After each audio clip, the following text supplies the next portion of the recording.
মূল সড়ক থেকে সরানো হলেও নির্বাচন কমিশনের বেঁধে দেয়া সময় ৪৮ ঘন্টা পেরিয়ে গেলেও চট্টগ্রামের অলিগলিতে এখনও ঝুলছে প্রার্থীদের ব্যানার পোস্টার। নির্বাচনী আচরণবিধি লঙ্ঘন করে বিদ্যুতের খুঁটি, দেয়াল সহ নানা জায়গায় সাঁটানো রয়েছে পোস্টার, ব্যানার। আচরণবিধি না মানলে কঠোর ব্যবস্থা নেওয়া হবে বলে জানিয়েছে প্রশাসন। এ বিষয়ে আরও জানাতে চট্টগ্রাম থেকে যুক্ত হচ্ছেন সহকর্মী মুজিবুল হক। সরাসরি চলে যাচ্ছি তার কাছে। মুজিব, ইসির বেঁধে দেওয়া সময়ের পরও প্রায় ১৭ ঘন্টা পেরিয়ে গেছে। এখন পর্যন্ত পোস্টার সরানো হয়েছে কিনা এবং সেখানকার সর্বশেষ পরিস্থিতি কি দেখছেন জানাবেন। সঞ্জিদা, আপনি জানেন যে নির্বাচনের যে তফসিল সেটি ঘোষণার ৪৮ ঘন্টার মধ্যেই যে সমস্ত প্রার্থীরা আছে, তাদের সমর্থকরা আছে, তাদের যে সমস্ত ব্যানার পোস্টার যেগুলো রয়েছে সেগুলো সরিয়ে নেওয়ার কথা। কিন্তু আমরা দেখেছি যে সকাল থেকে বিভিন্ন জায়গায় ব্যানার পোস্টার ছিল, বিশেষ করে তবে নতুন এবং ফিরে আসা গ্রাহকদের জন্য নগদে চলছে ক্যাশব্যাক সহ প্রতিদিন হাজারো উপহার জেতার সুযোগ। হবে আশা আর ফেরা, সারপ্রাইজ সেরা।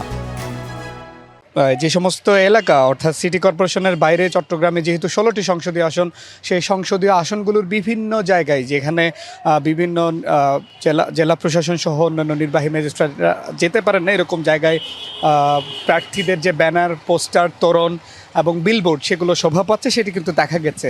তবে আমরা দেখেছি যে শুধুমাত্র যে সমস্ত চট্টগ্রাম শহরের যে সমস্ত গুরুত্বপূর্ণ পয়েন্টগুলো আছে, সেই পয়েন্টগুলোতে যে সমস্ত ব্যানার, পোস্টার, তোরণ এবং বিলবোর্ড ছিল সেগুলো সিটি কর্পোরেশন এবং যে জেলা প্রশাসনের সমন্বয়ে গঠিত যে নির্বাহী ম্যাজিস্ট্রেট তাদের নির্দেশনায় কিন্তু সেগুলো সরানো হচ্ছে। এবং যেহেতু নির্দেশনায় ছিল যে দেয়ালিকা এবং দেয়ালগুলোতে এবং বিভিন্ন বিদ্যুতের যে পোলগুলো রয়েছে সেই পোলে পোস্টার লাগানো যাবে না, কিন্তু আমরা দেখেছি যে নির্দেশনা অমান্য করে বিভিন্ন জায়গায় পোস্টার সাঁটানো হয়েছে এবং সেই পোস্টারগুলো বিভিন্ন প্রার্থীর যেমনি আছে, তাদের সমর্থকরা তাদের প্রার্থীদের পক্ষে বিভিন্ন পোস্টার আসলে লাগিয়েছেন। তো আপনি জানেন যে গতকালকেই চট্টগ্রাম শহরের একটি উপজেলায় চট্টগ্রাম ১৫ আসনের একজন সংসদ সদস্য তিনি নির্বাচনী আচরণবিধি লঙ্ঘন করে তিনি নির্বাচনী শোডাউন করেছেন, তাকেও জরিমানা করা হচ্ছে।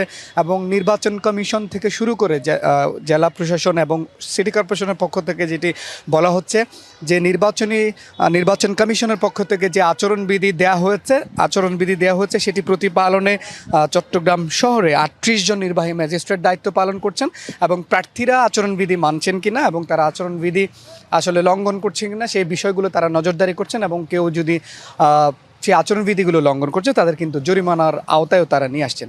তো সব মিলিয়ে ছিল আমার কাছে চট্টগ্রাম থেকে খবর। সঞ্জিদা। মুজিব, ধন্যবাদ আপনাকে।